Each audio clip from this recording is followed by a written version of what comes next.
Will you please welcome Mr. Hugh Grant, ladies and gentlemen. Rocking around the Christmas tree, have a happy holiday. Everyone's dancing merrily in a new old-fashioned way. Good to have you here. Yes. Hugh Grant. I'm excited. Hugh Grant. Look at that. He's a good-looking man, isn't he, ladies and gentlemen? Look at that. It's like having a bloody mirror there. Hugh, let's get Secret Santa out of the way first here, because you're the last one. You haven't been given yours yet. Here you go. Thank you very much. Yeah, let's open this up and see if you like this. Could you do it for me? I don't really unwrap my own presents. I don't know if I'm capable. I don't...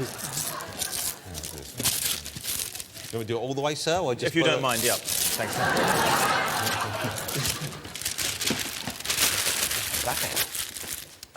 OK, Battleship, the classic game of neighbour. Well, I like Battleship. Yes. I like that. Who got Hugh the battleships? Eddie! Well done, Eddie. Eddie, thank you. Eddie. That's a thoughtful gift. Yeah, that's nice. I don't want to hear you re-gifted that to someone. I want to hear that you've used that and you've enjoyed it, OK? Yeah, no, definitely. So... Happy Christmas, Hugh Grant. Yeah. Are you in the Christmas mood? Do you get Christmassy early? Don't be absurd. No. Are you a man who enjoys Christmas? I suppose I used to. There must have been a time. But now, no, I genuinely avoid it. I take my old dad to a Muslim country and we sulk for 3 days. How old is your old dad? He's 83. 83, wow. Yeah. And is he still fit? He's still good to go? He's still pretty active? He's very fit now because I was worried about him. He likes to play golf, but he was getting old and fat and breathless. So I sent him to my very expensive trainers. Yeah. And he hasn't been to a gym since 1961 and didn't even have gym shoes or anything. So we got him stuff online and he went, but he refused to wear it. And 2 days later, he was going to the gym in corduroy trousers, normal shirt and cravat. And you see him now, you can go in the afternoon and he's on the treadmill in his cravat. Well, that's marvellous. And he quite likes it now. Is this what you're going to be like? Yes. We're getting old, senile, I think. Well, how old are you now? I think I know how old I'm 49, and you're 49. We're right? both 49. Yeah. I know no one would believe it to look at us, I'm sure. But are you dreading 50? Are you going to throw a big bash or are you going to keep it quiet? I don't know how to cope with it. I'm thinking of going to Dignitas in Switzerland and having myself put down. We should have a joint party. Why don't we have a big party together? We have no mutual friends. No. We mix in different worlds. Yeah. But yeah, all right. Well, what's your family history? Because we've spoken a little about your father. Your grandfather was fought in World War II. He was a war hero, I believe. Is this correct? Well, no, I wouldn't say he was a war hero. He was a hero to me, obviously. But my father's family they're all very, very, very military. That's how, Scotland, when I was a young boy, we'd go up there and stay with my grandfather, and he was really old-school Scottish. He wouldn't allow us to talk to a German, and we weren't even allowed to talk to a Campbell. He still had, because of the massacre of Glencoe in God knows when, 1690. That's a long memory. It's a long memory. Yeah, but those things go deep. I was taught that as a little boy, and I'm never very nice to Naomi Campbell to this day. What do you do with your time off? Because you seem to, once again, don't take this the wrong way, but you seem to have a lot of time off. Because, because I haven't seen you in a movie for a few years, and you just make one every 2 or 3 years now, it seems. What's going on with you, Hugh? Yeah, if that. Well, I don't know. I'm very lazy, one. Two, there's not, I'm a very limited actor. There's not much I can do. Not many people write those kind of films. Hold on.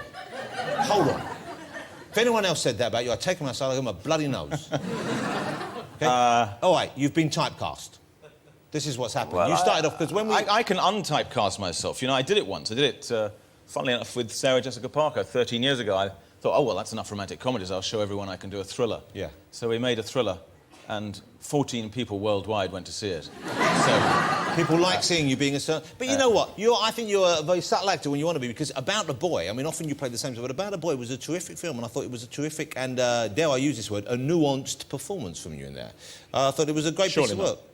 Well, no, I agree. I do like that film. I agree with you. I agree with you. And it's not like I'm desperate to do romantic comedies. I just can only offer anything within a certain kind of tone that isn't drama and it isn't sort of what some people call balls-out comedy. It's sort of just... Yeah. Quite wry, quite English. Yeah, it's like comedy. And when people write those things, they tend to write romantic comedies. Yeah, yeah. But yeah, I'm sick to death of kissing the girl at the last act. You must love it. Yeah, OK, I love that bit. But I don't love necessarily romantic comedies. What do you do, before we talk about the movie, what do you do with your time off then, in between movies? I mean, we know that you see your dad occasionally. Okay, are you a member of a fight club? Do you knit? What do you do? What goes on? What keeps you Grant occupied when he isn't making movies? I know. What do you do? I wish it was something glamorous. What is it? Or constructive. What is or it? Interesting, even. Well, what is it? Don't be evasive. What is it? Well, it's not much. I get up, I don't need a second-by-second account. Just a broad strokes. Do you collect anything? I collect contemporary art, but I'm very conflicted about it. Are there things you're not conflicted? I get the feeling you're conflicted about most things. Well, maybe. For contemporary art, I really bought, because I thought it would make me look young and interesting to have it on my walls. Yeah.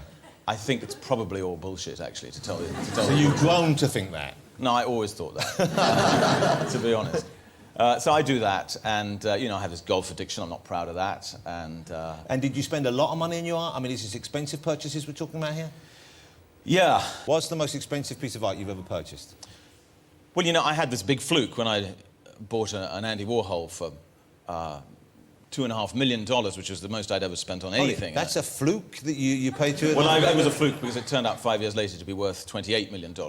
So that was a fluke. But having said that, I've also been an idiot. I've bought lots of things at enormous prices, now worth almost nothing. Wow. Yeah. And this piece of Warhol, the fluke thing, you still got that, or did you sell it for the 28 million? No, I cashed in. Wow. Good man. I didn't love it or anything. OK, now, I loved... well, look, there's so many of your movies I really like, and I really like seeing you on screen, genuinely. I loved the Bridget Jones movie. The first Bridget Jones movie I loved. I agree. Okay. Number 2 wasn't so good, but agree. it was still OK. But, you know, I like seeing... The third one, there is talk about maybe a third one. I've heard nothing. What I've do you heard mean? nothing except from You journalists and people who interview me. Seriously? Yeah, There's no talk? nothing from any of the producers. I thought they were making one. I don't think so. I think that's some crazy tabloid rumour. Let's have a look at a clip. You don't have to watch if you don't want to watch yourself. Well, we're going to watch Bridget Jones? Yeah. Not the whole movie. All right. Talk about bigging yourself up. Yeah, we're going to watch all your movies, all right? Well, I didn't enjoy the Love Actually one very much. You don't like Love Actually? I love No, Love I like the Actually. film. I just don't like me in it. You don't like... I remember talking to the director of that movie, OK? And Richard Curtis, he's a great man. And he said the day... You're looking a bit panicked now. And he said the day you were filming The Point, he said, well, yeah, at the time, he said, you were in a foul mood. Foul. You said you were in a foul mood. You really didn't want to do it. Yeah, the dancing scene. Yeah. Yeah.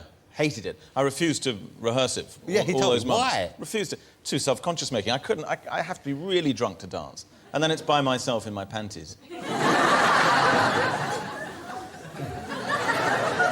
Can't wait for Bridget Jones 3, then. OK. Here's a clip of you in Bridget Jones. This is kind of like a seminal moment of modern British cinema. This is the magnificent scene when you first encounter her pants. Oh, yeah. And I'd forgotten how your hair was back then. Do you remember? Very like yours now.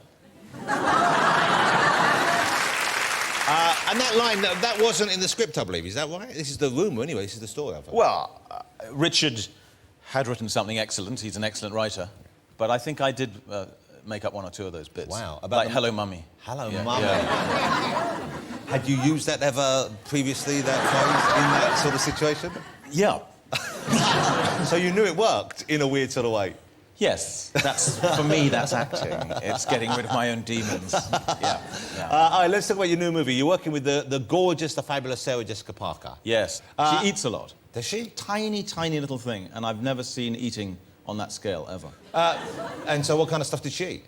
Whatever you put in front of her is gone in 5 seconds. She's like a locust. Just gone. Do you keep in touch with people, presumably from the sound of things you have with her? Say that again, but clearer. Slower. Slower is the key with you. I'll say it all you understand. Cool. Do you keep in touch with us, with the people you have met? Ever? No, I don't. I drop them like hot cakes. Really? Yeah. But I have kept in touch with. I like her. Were you a fan? I adore Sex and the City. I'm a big fan of the TV show and the movie. Were you a fan of that? Did you watch that, or did she encourage you to get involved and watch that? I was nervous of the TV show. Whenever I've, had girlfriends who watch it, I don't like the fact that I don't like the idea that that's true, that girls sit around and talk about those things. But you know deep down that it's true, of course. I don't want it to be true. I prefer to bury my head in the sand about that. What, you worry about what they would say about you? Yeah. What do you think? I don't like it. it. What would they say? No, I don't want to talk about it. Hugh, imagine I'm one of your ex-girlfriends. Imagine that, right? And I'm sitting to another one of your ex-girlfriends. What would we be saying to each other? Not going there. Shut up. But I also, like you, liked the film very much. I was the only man in the Fulham Road ABC, whatever it's called now. Yeah. But I loved it. I absolutely loved it. Did you cry in the movie? I cry in every movie now. Do you really? Since I hit 45, I pretty much cry all day. That's what it is. Yeah. It's amazing. Yeah. Do you cry in commercials if there's a thing involving like a grandmother in a commercial and a child gives us something? Yes, or anyone holding hands makes me cry. And in aeroplanes, I'm a wreck. Yeah. But I think everyone is. It's interesting. You look around first-class cabin on British Airways and there's all these bankers, floods of tears, watching Finding Nemo, No, I think they're reading how well the company's doing. That's what that is. Can you relax when you're making a movie? Can you relax and enjoy where you are, or is it pretty much full-on work? It's full-on work. It's full-on work. They work ridiculous hours on American films, but I quite liked it. There's a whole side of things I hadn't done for a long time. I get to ride horses. I get to fire guns. I love to fire guns. I was trained by my grandfather, the Scottish grandfather, to kill when I was 7 years old. Wow. He thought it was important and taught me and my brother to shoot. He used to make cardboard cutouts of human beings. And he was very into killing. And he loved to kill fish as well. Loved to kill fish. We did a lot of fishing. My brother was an excellent fisherman. Yeah. And I never caught anything except a swan. Which I think might be illegal. It was awful. I was so pleased to get something. I reeled it in anyway. I played it.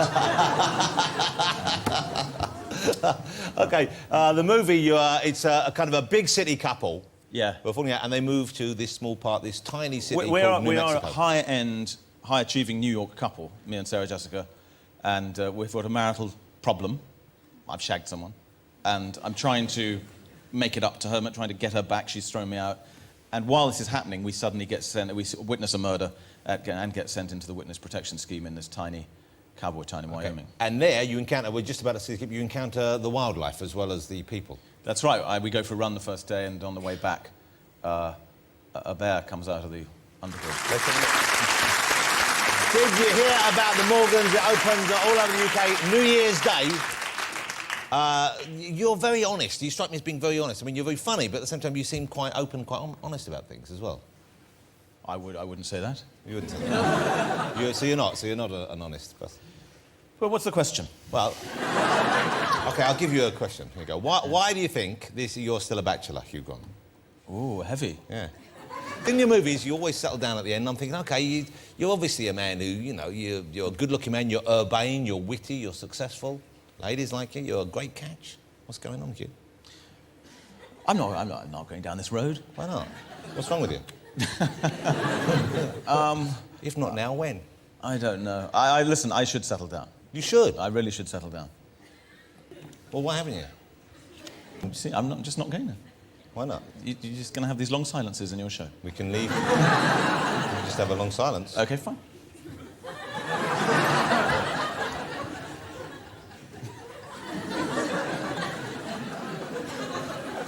Jonathan, while we're waiting... Shush. I thought you said it was going to be a silence. Do you feel you've put all out those events with the telephone call behind you? Oh,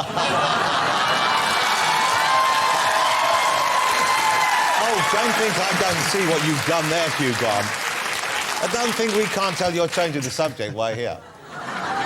Hugh Grant, ladies and gentlemen, you know what? I'm so thrilled you come to the show. Will you come back? And don't just say no to get a cheap laugh now. I was just about to. I know you were. I could read your mind. But would you come back? No. Ladies and gentlemen, the fabulous Mr. Hugh Grant. Thank you, Hugh. Thank you for putting up with that. No, Fabulous. Good. Mr. Hugh Grant.